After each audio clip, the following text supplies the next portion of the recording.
Well, hello and welcome to our thought for the day for Tuesday, the 25th of August. My name is Graham Hoslett. Our psalm today begins, "Lord, remember David and all his self-denial. He swore an oath to the Lord. He made a vow to the mighty one of Jacob. I will not enter my house or go to my bed. I will allow no sleep to my eyes or slumber to my eyelids till I find a place for the Lord, a dwelling for the mighty one of Jacob." It goes on, "We heard it in Ephrathah, we came upon it in the fields of Jaar. Let us go to his dwelling place, let us worship at his footstool, saying, Arise, Lord, and come to your resting place, you and the ark of your might. May your priests be clothed with your righteousness. May your faithful people sing for joy.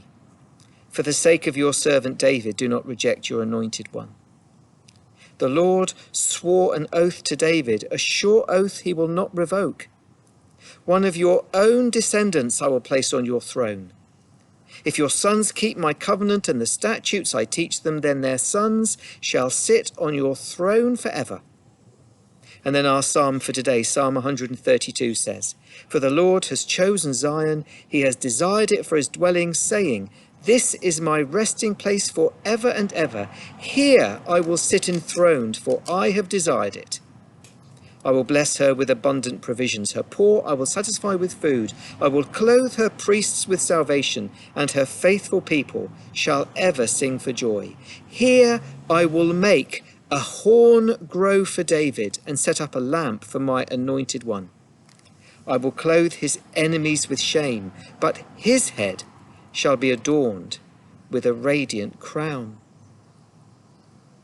I don't know if you've noticed all the building work going on round and about these days. In these days of, following lockdown, a lot of people have been doing a lot of home improvement. There seems to be no end of houses near us with scaffolding up around them, having loft conversions done. Walking the dog, we often pass building sites where new homes are being built. There's something exciting about seeing a building site with brickies, chippies, sparkies. I don't know what plumbers are called. Are they called leakies? But all of them hard at work. Psalm 132 looks back to the story in 2 Samuel 7 of how King David, 2 Samuel 7 says, after the king was settled in his palace and the Lord had given him rest from all his enemies around him, he said to Nathan the prophet, "Here I am, living in a house of cedar, while the ark of God remains in a tent." David, having built himself a palace, having built his own palace in the city of Jerusalem he had conquered, was uncomfortable God not yet having a temple, a place of his own. Settled in his own palace and given rest from all his enemies, David wanted to build a temple for the Lord. It seemed a perfectly good, honest, decent thing for David to do. So Nathan the prophet simply replied, "Whatever you have in mind, go ahead and do it, for the Lord is with you." Generally, it's no bad thing for us, seeking to serve the Lord, to do what seems good and right and best to us. Often, usually, we don't need to ask. Psalm 37 verses 3 and 4 says, "Trust in the Lord and do good, dwell in the land and enjoy safe pasture, take delight in the Lord, and he will give you the desires of your heart."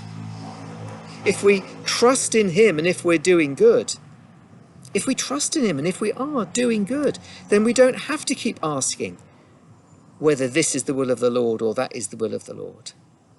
The Lord is with you. Do what seems best to you. But 2 Samuel 7 verse 4 continues, But that night the word of the Lord came to Nathan, saying, Go and tell my servant David, this is what the Lord says. Are you the one to build me a house to dwell in? I have not dwelt in a house from the day I brought the Israelites up out of Egypt to this day. I have been moving from place to place with a tent as my dwelling. Wherever I have moved with all the Israelites, did I ever say to any of their rulers whom I commanded to shepherd my people Israel, why have you not built me a house of cedar? Sounds like the Lord was about to tell David off for presuming to think of building him a house. But rather than rebuke David, the Lord blessed him and rewarded him and made him a promise. Now then, in 2 Samuel 7 verse 8, tell my servant David, this is what the Lord Almighty says. I took you from the pasture, from tending the flock, and appointed you rule over my people Israel. I have been with you wherever you have gone. I have cut off all your enemies from before you. Now I will make your name great like the names of the greatest men on earth. I will provide a place for my people Israel.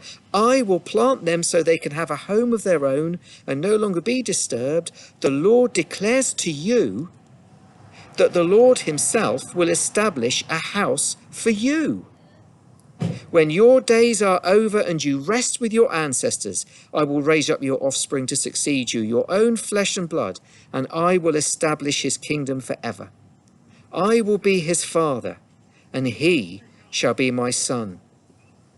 It goes on in verse 15, my love will never be taken away from him as I took it away from Saul whom I removed from before you. Your house and your kingdom shall endure forever before me. Your throne shall be established forever. David wanted to build a temple for the Lord, but the Lord said, I'm going to build something special and precious for you.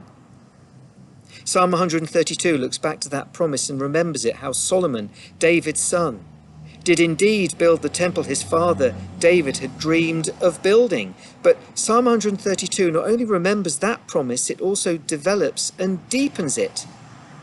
Because Psalm 132 looks not just to the sons of David, successive descendants of his, that would rule in Jerusalem and sit on his throne, but looks to one in particular, the son of David who was going to come. In verse 11 of Psalm 132, the Lord swore an oath to David, a sure oath he will not revoke. One of your own descendants I will place on your throne. Verse 13 and 14, the Lord has chosen Zion, he has desired it for his dwelling, saying, this is my resting place forever and ever. Here I will sit enthroned, for I have desired it. And in verse 17, here I will make a horn grow for David and set up a lamp for my anointed one. Psalm 132, looking back to David's wish to build a temple for the Lord that was built by his son Solomon, remembers the promise that the Lord made to David in return, that David's house, his throne, would endure forever.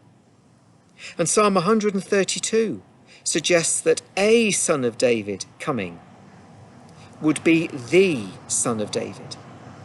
Here I will make a horn grow for David and set up a lamp for my anointed one. And not just the son of David. Hidden deep within Psalm 132 is not just the promise of a coming son of David who will rule, but that this Messiah will not just be son of David or even son of man, but be God himself sitting on the throne. Verse 14, this is my resting place forever and ever. Here I will sit enthroned, for I have desired it. Let's put these verses together. One of your own descendants I will place on your throne. Here I will sit enthroned. Jesus, son of David, son of man, but also son of God, God in human flesh. I wonder if there's anything you have it in your heart to build for the Lord. Well, David discovered that it wasn't going to be him who was ultimately going to build it. But the Lord, in response to his desire to build something special for the Lord, said, I am going to build something special for you. I wonder if there's anything you have it in your heart to build for the Lord. Well, maybe the word of the prophet Nathan, that to begin with to David wasn't a bad one. Whatever you have in your heart to do, then do it, for the Lord is with you. Ultimately, maybe it won't be you who will build it. But Psalm 132 reminds us there's absolutely no harm in wanting to do something special for the Lord.